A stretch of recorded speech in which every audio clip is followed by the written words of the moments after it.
Selanjutnya juga ini ada pertanyaan dari Mas Abdul Basit dari SPPG Cianjur Susukan Cempaka.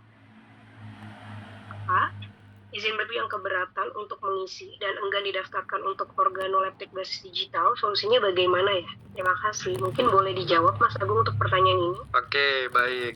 Ya, kami sebenarnya memahami sih kondisi di lapangan gitu ya. Ada kalanya rekan-rekan dari kepala SPPG gitu agak berkomunikasi dengan masing-masing SPPG-nya gitu ya. Nah, ini untuk tahap awal gitu kan. Ini sebagai saran aja karena kami kan juga melakukan beberapa kunjungan gitu ya ke lapangan gitu. Rekan-rekan SPPG bisa berfokus pada yang pertama adalah sekolah-sekolah yang komunikatif. Artinya mereka diajak untuk berkolaborasi maupun berkomunikasi itu dengan baik gitu ya. Itu dulu berfokusnya.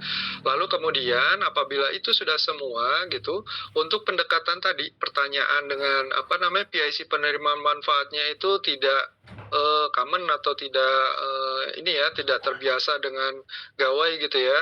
Nah, ini bisa juga diwakilkan kepada pihak sekolah yang biasanya itu mengampu dari akun-akun sekolah gitu ya.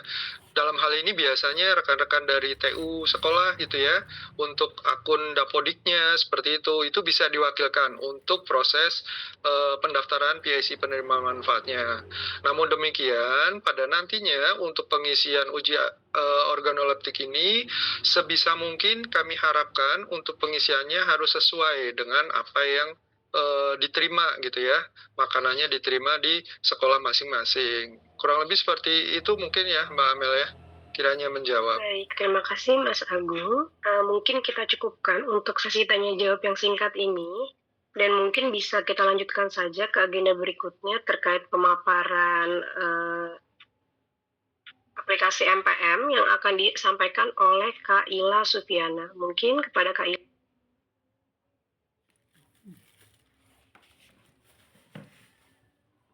Oke, baik Kak Amel, mungkin saya akan masuk ke pemaparan materi gitu ya. Tadi sembari kita menunggu solving dari kendala teknis sistem yang tadi telah terjadi seperti itu oleh tim teknis kami, namun nggak apa-apa, seperti itu nanti rekan-rekan bisa mengikuti panduan yang nanti after kegiatan ini kami sampaikan seperti itu ya. Nanti rekan-rekan bisa mengikuti melalui pemaparan materi yang akan saya sampaikan juga seperti itu. Nah, mungkin saya coba slideshow. Kita lanjut ke topik tadi seperti itu ya, bagaimana caranya rekan-rekan sekalian melakukan registrasi akun PIC penerima manfaatnya masing-masing seperti itu. Nah, yang pertama, ketika rekan-rekan berhasil login seperti itu, nanti rekan-rekan akan muncul tampilan beranda seperti ini. Rekan-rekan bisa klik fitur kelompok penerima manfaatnya seperti itu, kemudian nanti akan muncul list KPM dari SPG masing-masing seperti itu. Nah, nanti coba kita satu gitu ya untuk buat registrasi PIC penerima manfaatnya. Nanti rekan-rekan klik detail seperti itu. Yang kemudian nanti akan muncul tampilan seperti ini. Untuk detail kelompok penerima manfaatnya, misalnya dari SMK 14 Jakarta, kemudian total dari subkategori KPM-nya, dan wilayah informasi lokasi dan wilayahnya seperti itu. Nah, kemudian nanti untuk melakukan atau registrasi PIC penerima manfaatnya seperti apa, ini nanti di bagian PIC penerima manfaat ada tombol tambah PIC, nanti rekan-rekan silakan klik tambah PIC ini, yang kemudian melengkapi seluruh biodata dari PIC penerima manfaatnya. Untuk nama lengkap, nomor telepon, email, sama jabatannya, seperti itu. Nanti kalau sudah diisi semua, nama lengkap, nomor telepon, email, sama jabatannya, nanti rekan-rekan silakan klik simpan, seperti itu. Nanti ketika sudah disimpan, akan muncul seperti itu,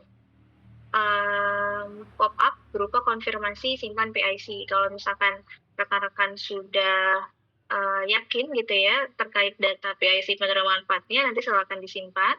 Kemudian kalau misalnya belum yakin, bisa untuk diperiksa kembali seperti itu. Nanti kalau misalnya sudah yakin, silakan disimpan datanya. Kemudian nanti akan muncul data dari PIC penerima manfaatnya di tampilan PIC penerima manfaat seperti ini. Namanya, kemudian nomor teleponnya, emailnya, beserta jabatannya. Seperti itu. Di mana nanti email yang telah didaftarkan oleh kepala SPPG ini akan dipakai oleh seluruh PIC penerima manfaatnya untuk melakukan uji organoleptik review MBG-nya. Oke, mungkin untuk paparan terkait buatan atau registrasi akun PIC manfaatnya saya cukupkan. Ini bisa dilanjut terkait panduan organoleptik penerima manfaat yang akan disampaikan oleh pemaparan materi selanjutnya. Seperti itu, saya izin kembalikan ke host, Kak Amel. Baik, terima kasih Kak Ila untuk pemaparan materinya terkait MPM yang sudah disampaikan tadi. Selanjutnya kita akan masuk ke pemaparan materi terkait cara penggunaan penilaian organoleptik untuk PIC penerima manfaat oleh Kak Jessica dari tim Pusdatin BGN. Kepada Jessica. Baik, terima kasih Kak Amel. Izin suara saya terdengar? Terdengar Kak. Baik, terima kasih. Baik, rekan-rekan, izin saya di sini akan menjelaskan terkait panduan organoleptik penerima manfaat ini yang menjadi metode utama untuk memastikan makanan layak dikonsumsi dan sesuai standar sebelum diberikan kepada penerima manfaat. Baik, next.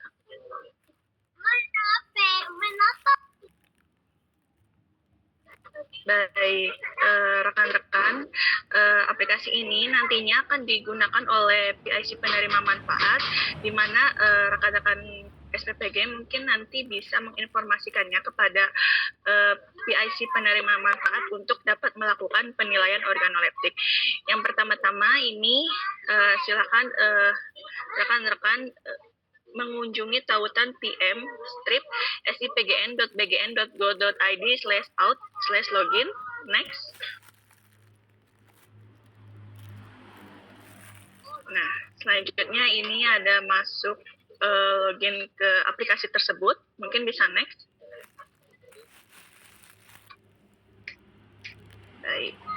Ini adalah tampilan awal yang tadi apabila tautan dibuka. Silakan klik masuk dengan akses BGN. Mungkin next. Nah, pada tampilan ini Bapak Ibu, rekan-rekan bisa login dengan memasukkan email pada kolom email. Selanjutnya tekan kirim kode OTP. Next. Pastikan email yang tersebut menggunakan akun SSO. Selanjut.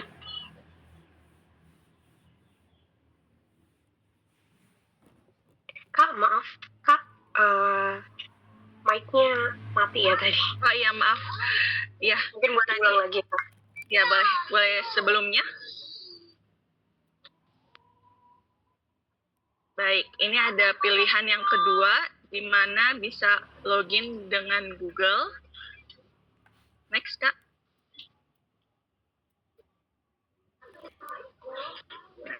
Setelah itu, rekan-rekan bisa memasukkan kode OTP yang tadi sudah dimasukkan emailnya. Bisa cek email melalui kotak masuk atau spam, lalu klik verifikasi kode. Next. Setelah itu ada persetujuan PDP yang dimana klik harus dicentang box yang kosong ini dicentang, lalu izinkan. Next. Selanjutnya ini pengisian. Next, Kak.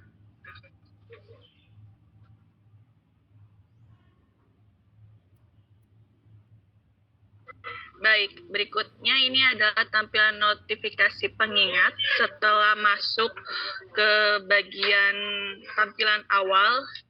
Apabila penilaian organoleptik ini belum terkirim pada hari ini, Bapak Ibu bisa klik isi sekarang.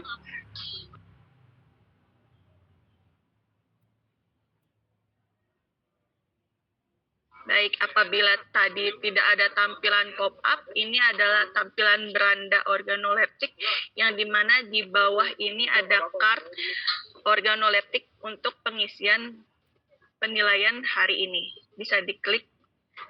Lalu next, Kak.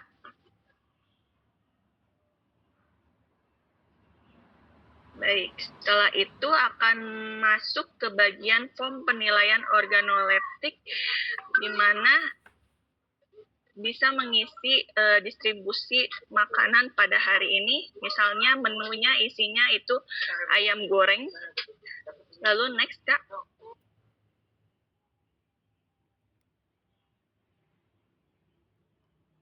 Bisa next lagi, Kak.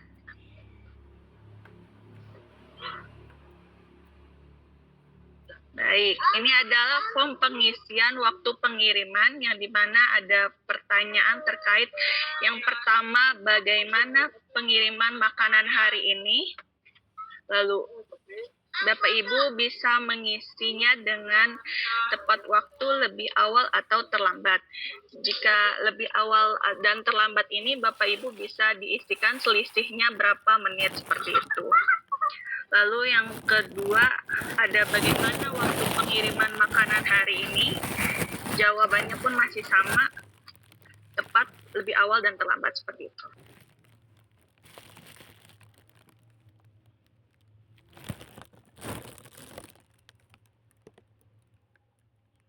Baik, selanjutnya ini adalah form pengisian terkait tampilan makanan yang di mana pertanyaannya ini ada bagaimana tampilan makanan hari ini, layak atau tidak layak, seperti itu ya pilihannya.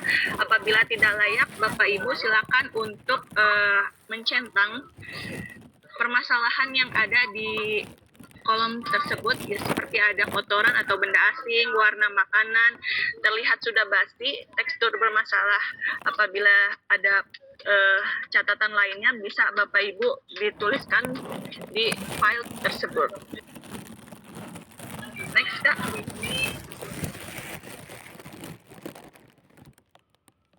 Selanjutnya yang ketiga ini adalah form pengisian aroma makanan yang dimana pertanyaannya ini bagaimana aroma makanan hari ini. Jawabannya itu ada layak dan tidak layak. Apabila tidak layak, bisa Bapak Ibu centang permasalahan yang ada, yaitu bau basi atau asam, bau amis atau anyir, serta aroma menyengat atau tidak wajar. Seperti tadi sama, apabila ada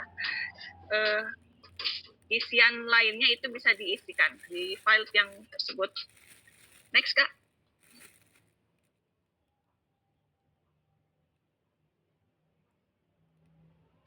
Selanjutnya ini adalah form pengisian rasa makanan yang dimana pertanyaannya yaitu adalah bagaimana rasa makanan hari ini.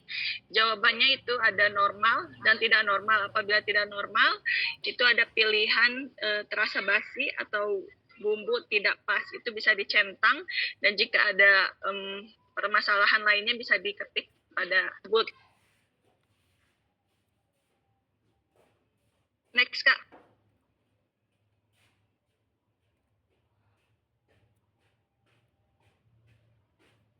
Baik, selanjutnya ini adalah form pengisian kelayakan makanan. Ini ada pertanyaan bagaimana berdasarkan penilaian Anda, apakah makanan layak dikonsumsi? Apabila layak, silakan dicentang, dan apabila tidak layak, boleh dicentang juga. Next, Kak.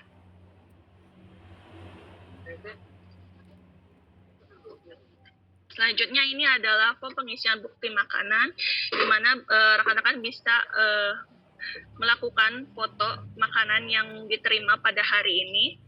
Tekan icon kamera untuk mengambil foto MBG hari ini. Setelah itu akan ada status pengisian yang dimana sudah tercentang seluruh pertanyaan yang sudah diisi. Seperti itu. Statusnya akan 7/7 selesai.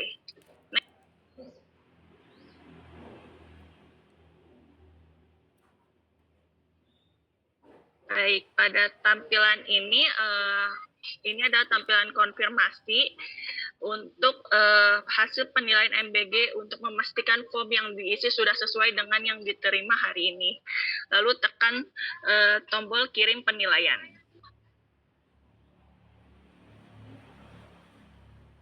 Apabila sudah terisi, maka kartu organoleptik penilaian ini sudah berwarna hijau seperti itu. Next, Kak.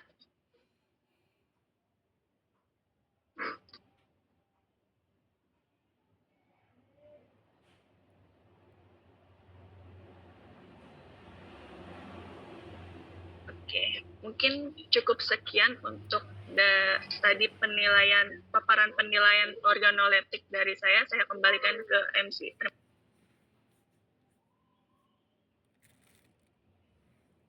Baik, terima kasih ke Jessica untuk pemaparan materi yang sudah disampaikan tadi. Rekan-rekan sekalian, kita sudah sama-sama mendengarkan pemaparan yang sudah disampaikan oleh para narasumber kita terkait pemadanan data di SMO, aplikasi PM dan MPM. Sekaligus mungkin kita dapat mengundang kembali para narasumber kita, Mas Aang, Mas Agung, Kak Ila, dan Kak Jessica selaku narasumber pada hari ini untuk dapat mungkin menjawab pertanyaan-pertanyaan yang sudah ada dari tadi di chat Zoom begitu ya.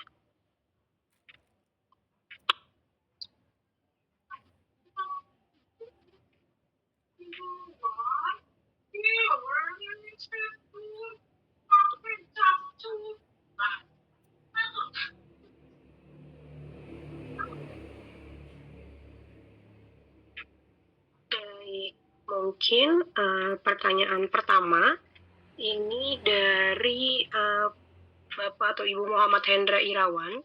Untuk mengetahui pengiriman itu terlambat atau lebih awal itu acuannya gimana ya, Kak? Mungkin bisa dibantu dijawab dari Mas atau Kakak tim Pusdatin. Ya, boleh saya coba jawab ya untuk yang jadi gini, ukurannya telat atau kecepatan itu adalah perspektif atau POV-nya dari PSI penerima manfaat dan kesepakatannya dengan pihak SPPG. Misalnya kita janjian itu dikirimnya jam 8 karena mau dimakannya itu jam 8:15. Nah, itu pihak sekolah udah tahu kan, jam 8 akan dikirim, 8:15 akan dimakan, misalnya gitu. Nah, dari SPPG-nya itu nganternya misalnya jam 7 udah diantar, itu kecepatan, gitu. Jadi jam 11 itu lebih parah, berarti kelamaan. Jadi kenapa kita ada pertanyaan seperti itu? Karena itu nanti kaitannya dengan jam waktu makannya dan pengantarannya. Kalau terlalu jauh, berarti kan makanannya akan didiamkan, gitu kan. Kalau terlalu lambat, berarti bisa jadi nanti mengganggu pelajaran seperti itu, atau juga malah jangan-jangan sudah nanti kaitannya sama proses produksi juga, karena ini tuh bukan cuma berdiri satu aplikasi doang, tapi ini kaitannya dengan nantinya gitu ya, dengan ada proses produksi, ada SCM kayak gitu, ada menu planner, ini semuanya nanti saling terkait kayak gitu. Jadi kalau ditanya referensinya apa, itu adalah kesepakatan antara sekolah dan SPPG. Jadi jadi orang sekolah tuh dan SPPG yang tahu gitu. Jadi nggak ada standar dari kami nih, harus jam 8, harus jam 7, nggak ada. Tapi kalau misalnya toleransinya misalnya terlambat 10 menit, oke lah gitu kan. Atau kecepatan 10-15 menit, oke. Tapi kalau misalnya kecepatannya sampai 1,5 jam atau terlambatnya sampai 3 jam, itu tentunya perlu menjadi perhatian. Baik, terima kasih Mas Aang untuk jawabannya. Mungkin ini ada pertanyaan lain dari Bapak atau Ibu Erdianto Malo. Izin bertanya, bagaimana dengan sekolah yang terposok yang masih terkendala dengan koneksi internet? Mohon arahannya. Mungkin dapat dibantu dijawab oleh para narasumber. Ya, boleh. Saya lagi nggak apa-apa, karena ini kaitannya sama sebenarnya ini soal strategi ya gitu. Jadi memang dalam transformasi digital pasti infrastruktur, kemudian jaringan, terus juga SDM itu pasti akan jadi salah satu kendala gitu. Oh, di sekolah ini belum ada internet gitu kan. Jangankan di tempat yang di pelosok gitu. Ketika misalnya sekolah di kota pun atau di kabupaten yang wilayahnya tiba-tiba memang sinyalnya di situ kebetulan sialnya susah gitu kan. Itu gimana gitu. Nah, sebenarnya kita akan bergerak ke arah yang wilayah tidak mendapat infrastruktur kayak gitu kan. Jadi awalnya itu memang nanti akan fokus di kota kayak gitu. Jadi misalnya gini, teman-teman punya 10 SPPG gitu kan. 10 sekolah gitu. Yang 8 ini wilayahnya aman. Yang 2 ini nggak bisa sinyal. Nah itu menurut saya posisinya sekarang nggak harus dikejar kayak gitu. Bisa aja itu tetap memberikan review. Dalam artian misalnya dibuatkan jadi kertas dulu sementara untuk internal antara SPPG dan sekolah seperti itu. Jadi prinsipnya kita tidak bisa memaksakan kalau itu memang hambatannya infrastruktur kayak gitu. Tapi tentunya kalau ada yang bisa secara infra itu memang nggak ada masalah, itu dulu yang dikejar. Ibaratnya kita itu kalau ngejalanin transformasi digital itu nggak bisa langsung satu Indonesia akan bisa kayak gitu. Tapi nggak mungkin kalau nggak jalan. Jadi harus jalan dari yang dekat, dari yang mampu, dari yang memungkinkan, itu berjalan pelan-pelan ke daerah yang semakin atau ke target yang semakin sulit kayak gitu. Jadi harapannya kepala SPPG bisa kritis, bisa menilai, oke, kalau kita punya 10 target, kita kejar dulu yang paling masuk akal gitu. Kalau yang enggak gimana? Oke, ini memang hambatannya infrastruktur. Nggak mungkin kami memaksa, pokoknya tetap harus ngirim, nggak bisa. Karena apa? Karena pengiriman fotonya pun harus real time. Kayak gitu. Rekornya itu harus real time. Jadi mau nggak mau, kalau wilayahnya nggak ada infranya, sementara bisa kita pending, bahasa kasarnya gitu. Terima kasih. Mbak Amel, silakan. Oke, baik. Terima kasih Mas Aang. Ada pertanyaan lagi selanjutnya dari Ibu Entin Soehartini dari SPPG Ciamis Raja Desa Sirnabaya 2. Izin bertanya, bagaimana apabila nama SPPG yang terdaftar di aplikasi berbeda dengan SPPG yang tertera di SK penempatan saat ini? Mungkin bisa dibantu jawab oleh Mas Agung. Iya, ini terkait dengan alokasi ini ya, SPPG ya. Mungkin saat ini bisa menghubungi ke Helpdesk dulu, Kak, untuk pelaporan kendalanya. Nanti mungkin tapi kami akan coba untuk untuk tangkap kendalanya. Mungkin nanti boleh di japri atau di lewat DM ya, di chat Zoom ke Mbak Amel. Nanti dari Bu Entin bisa melaporkan kendala tersebut juga melalui kami. Nanti kami akan coba koordinasikan dengan internal seperti itu. Oke, baik. Terima kasih Mas Agung. Selanjutnya ada lagi pertanyaan dari chat Zoom dari Mr. Wahab. Pertanyaannya, di kelompok penerima manfaat ada sekolah yang belum ada, itu bagaimana ya Kak? SDMO sudah tertulis aktif Kak. Mungkin Kak Ila boleh bantu untuk pertanyaan ini. Oke, terima kasih Kak Amel. Jadi untuk Pak atau Mas Wahab, gitu ya, di sini nama Zoom-nya Mr. Wahab seperti itu. Jadi kalau misalnya dari tampilan NPM-nya seperti itu, kelompok penerima manfaat sekolahnya belum ada, tapi di SMO-nya sudah tertulis aktif. Mohon Bapak atau Mas Wahab gitu ya untuk bantu cek lagi di SMO-nya apakah data sekolah tersebut itu NPSN-nya itu udah ada atau belum gitu ya. Kalau misalkan sudah ada, nanti mohon ditunggu karena pemadanan data dari SMO ke NPM ini masih terus berproses dilakukan gitu ya oleh tim Pusdatin BGN. Namun jika di SMO data sekolah NPSN-nya itu belum ada, silakan dilengkapi dulu gitu di SMO-nya seperti itu. Karena untuk proses pemadanan data ini diperlukan identitas gitu ya dari sekolah masing-masing berupa NPSN atau NSP gitu ya dari sekolah masing-masing. Jadi mohon dibantu untuk cek lagi di SMO di bagian data sekolahnya apakah NPSN-nya itu sudah ada atau belum. Baik, terima kasih Kak Ila untuk jawabannya. Selanjutnya juga ada pertanyaan dari Ibu Aliviana Titan Subakya. Izin bertanya, untuk sekolah yang tidak terdaftar di kementerian manapun atau tidak ada NPSN, bagaimana ya? Terima kasih. Mungkin Mas Agung bisa bantu jawab. Telepon Kak Ila. Ya. Gimana? Sorry, Kak. Izin bertanya, untuk sekolah yang tidak terdaftar di kementerian manapun atau tidak ada NPSN, bagaimana ya? Oke, ya. Untuk penerima manfaat atau kelompok penerima manfaat, ini kembali lagi pada juknis yang kita pegang gitu ya. Artinya ketika nanti dari ini juga bisa berkoordinasi juga kepada Korcam, lalu kemudian Korwil dan sebagainya gitu ya, terkait dengan KPM yang tidak memiliki NPSN gitu. Namun demikian, kalau dari saran kami yang sudah-sudah gitu ya, untuk menginputkan DM itu menginputkan supaya KPM-nya itu muncul di MPM gitu ya, maksud kami itu di SMO apabila tidak memiliki NPSN-nya itu bisa berkoordinasi juga nih dengan rekan-rekan dari yayasan dari sekolah tersebut. Biasanya mereka masih menginduk nomornya seperti itu, dan nomor itu nanti bisa diisikan ke SMO seperti itu sebagai alternatif aja Mbak Amel, mungkin ya kiranya menjawab kurang lebih seperti itu. Baik, terima kasih Mas Agung untuk jawabannya. Mungkin ada pertanyaan terakhir, ini dari Pak Arisaldi. Bagaimana jika data KPM tidak muncul di form awal tadi, sementara data KPM sudah kami input di SMO semuanya, Bu? Mungkin bisa dibantu dijawab. Mas Agung ataupun Kak Ila ataupun Mas Aang. Ya, Kak, gimana? Mohon maaf, izin. Bagaimana jika data KPM tidak muncul di form awal tadi, sementara data KPM sudah kami input di SMO semuanya? Oke. Sudah ada di SMO, datanya sudah lengkap, dan sudah memasukkan NPSN dan teman-temannya gitu ya. Lalu kemudian statusnya sudah aktif.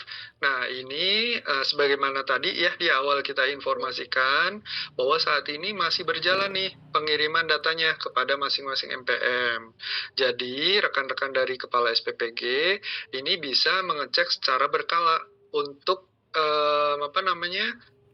KPM-nya masing-masing gitu ya di MPM masing-masing gitu. Jadi sampai saat ini data masih mengalir terus ke masing-masing MPM. Jadi saran dari kami secara berkala dicek, kemudian nanti apabila sudah ada yang masuk langsung dibikinkan akun BIC penerima manfaatnya.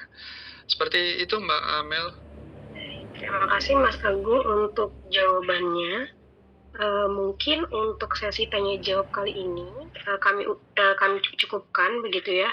Tapi sebelum menutup acara, selanjutnya izin menginfokan terkait layanan helpdesk BGN yang dapat digunakan oleh rekan-rekan sekalian.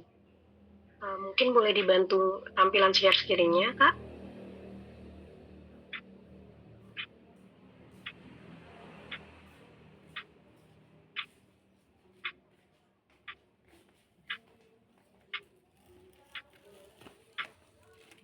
Baik, rekan-rekan sekalian dapat menghubungi helpdesk BGN. Ada 3 pilihan.